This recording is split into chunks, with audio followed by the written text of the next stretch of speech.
কি ভয়ঙ্কর শাস্তির বর্ণনা যে বিশ্বনবী দিয়েছেন, এত বিস্তর আলোচনার সুযোগ আমার নাই। আমি শুধু সবচেয়ে হালকা পাতলা, দ্য লাইট পানিশমেন্ট, সবচেয়ে হালকা শাস্তি কি হবে এটা বলবো।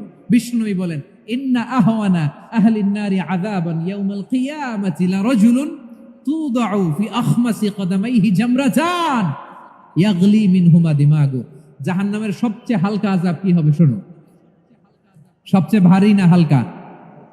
সবাই বলুন, জাহান্নামের সবচেয়ে কঠিন আযাব না হালকা?